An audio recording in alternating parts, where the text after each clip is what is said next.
There's two kinds of people in this world. The first group is defined by their circumstances, people who are defined by their circumstances.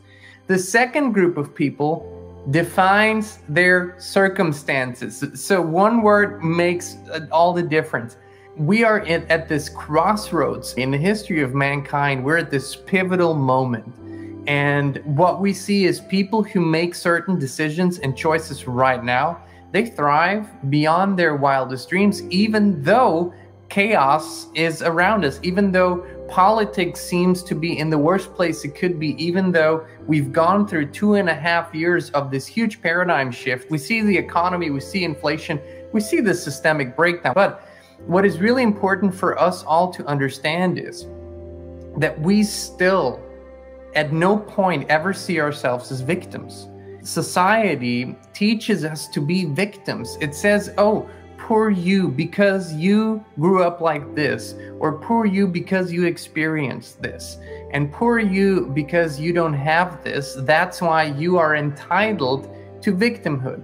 But really what I notice is no one that thrives in any area in their lives, whether that's in relationships or in health or just in spiritual well-being, physical well-being, or in financial well-being, none of them see themselves as victims.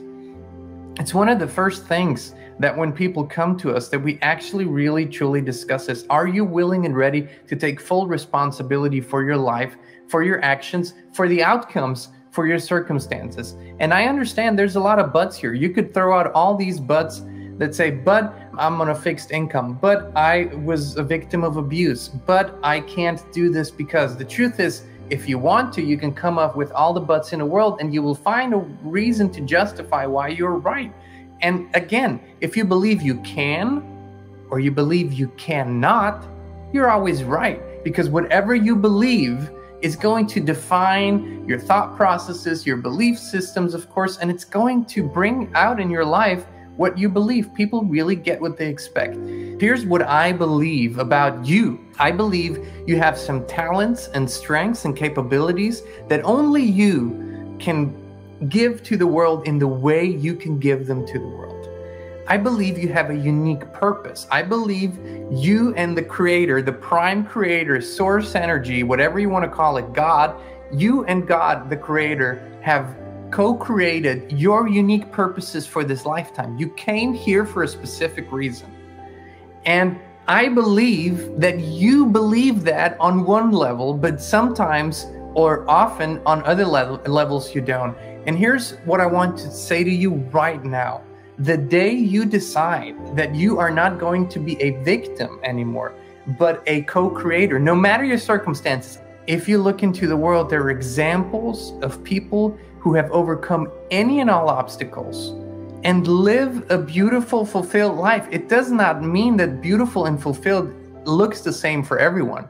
It just means they have decided that they're going to do the absolute best with what they've been given, and that they're going to apply themselves in the absolutely best way that they can. That's all. It's just a choice. And this is what I want to emphasize here. It's a choice today to change your language. Change "I cannot" into "I'm willing to be open to it." Just start with something softer. Change "I don't" to "I might."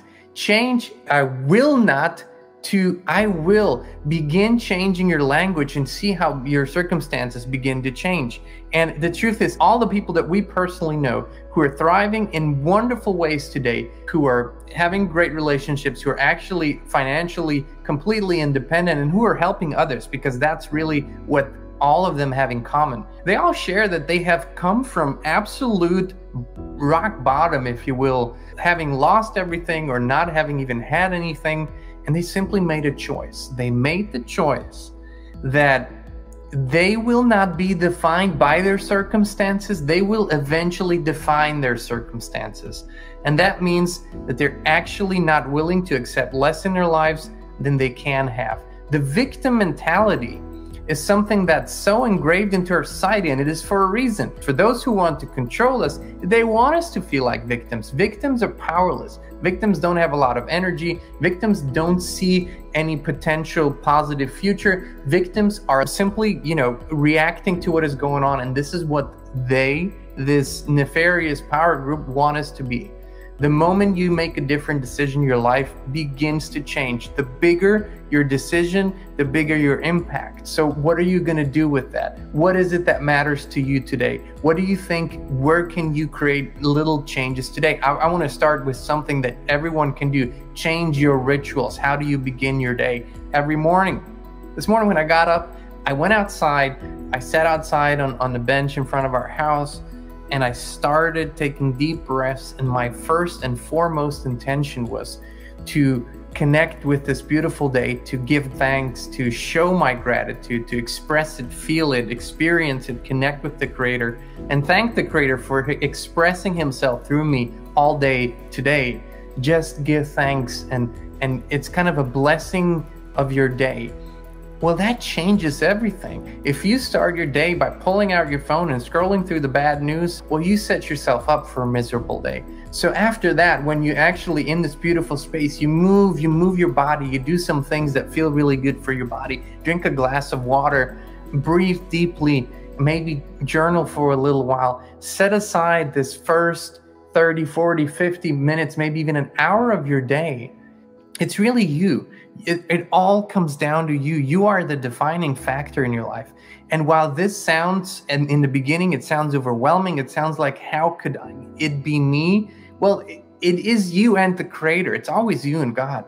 But the thing is, when people say, God's going to fix this for me, it's really about bringing yourself into alignment with the divine will, with the divine path, and then taking action. Well, God's already put everything in place for us. He's already created everything for us. There's already everything here. We need to align with that. And that's where we come in. And we can't do this when we see ourselves as victims.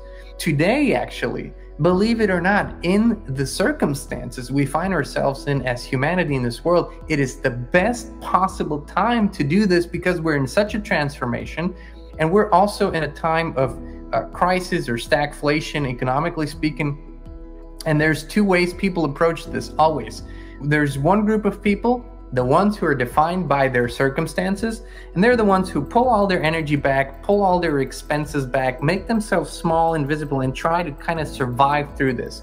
And then there's the one who, no matter if it's an individual crisis in their life or it is a collective crisis, they are the ones who are defining their circumstances. They're investing, they're working, they're putting love and energy into their vision, and they're thriving. And we have that momentum going. So I encourage you today to decide not to be a victim anymore and become the empowered being you were meant to be. I told you, I believe in you. I believe in your uniqueness, your purpose. I believe that only you can do what you came here to do. And I'll say this very, very openly now. I'm selfish too, because I believe if you're doing what you came here to do, collectively speaking, our world will be a better place.